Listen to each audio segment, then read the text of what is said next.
आलमबाग से यहाँ पर शिफ्ट हुआ था। उस पीरियड से यहाँ पर यूनिवर्सिटी तो हमारी बाद में बनी। जहाँ आप रुके हैं वहाँ पर पहले यूनिवर्सिटी नहीं थी, पहले ग्राम सेवकों का ट्रेनिंग सेंटर, फिर इंटर कॉलेज हुआ एग्रीकल्चर का, फिर जो है ये इंस्टीट्यूट बना। इसके बाद 75 में हमारी यूनिवर्सिटी बनी। लेकिन ये 52 से हमारा यहाँ पर चल रहा है, जो शोध कार्य है तब से चल रहा है। आईसीआर में भी जितनी वैरायटी हैं हमारी मेन सेंटर होने की वजह से, तो यहाँ पर सब्जियों की और मसाले की अभी तक 58 प्रजातियाँ विकसित की जा चुकी हैं।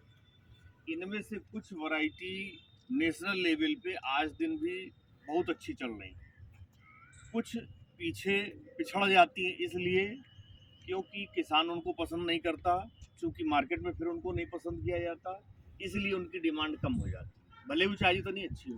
उदाहरण बताते हैं आपको, एक हमारी कल्याणपुर लंबी हरी एक लौकी थी, उसका ब्रीडर सीड हम लोग कुंटलों में गवर्नमेंट को सप्लाई करते थे, और उसकी जो लंबाई थी वो अगर छप्पर में चढ़ा दे तो 1 मीटर से कम बिल्कुल नहीं होती थी, इतनी अच्छी वैरायटी थी। लेकिन जब बाजार में 1 मीटर लंबी लौकी की डिमांड नहीं रही तो आप क्यों करेंगे, तो उसका बीज की डिमांड भी धीरे धीरे खत्म हो गई, चाहे इतनी अच्छी वैरायटी।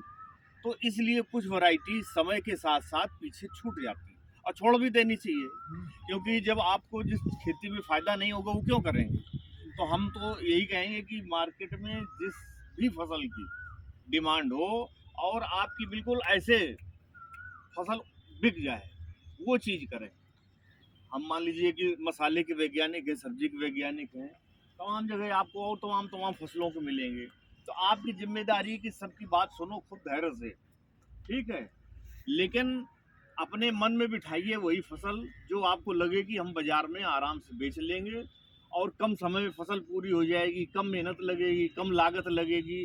कुल मिलाकर के हमको जो बेनिफिट है उसको हम लोग अपनी भाषा में कहते हैं CB ratio, cast benefit.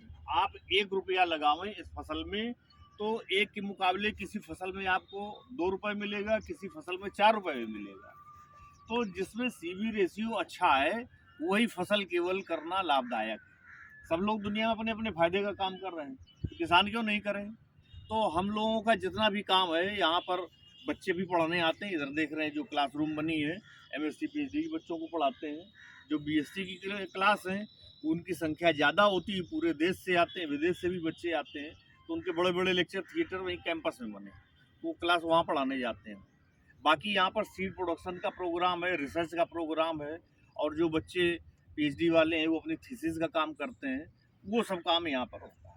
Hybrid भी कर रहे हैं? हाँ, हाइब्रिड भी होती हैं। अच्छा, हाइब्रिड हमारी लौकी में है ना सर, ये रिसर्च हो रहा है कि हाइब्रिड ये बीज उत्पादन का खेत है। उत्पादन ये रिसर्च बीज से होगा? हाँ, कि हाइब्रिड तो ये नहीं होगा? ना।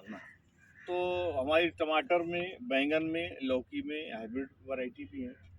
ये भिंडी का खेत आप देख रहे हैं, भिंडी 2 फसल में होती है, जायद में भी खरीफ में भी, है ना, और बाजार में इसकी मांग पूरे साल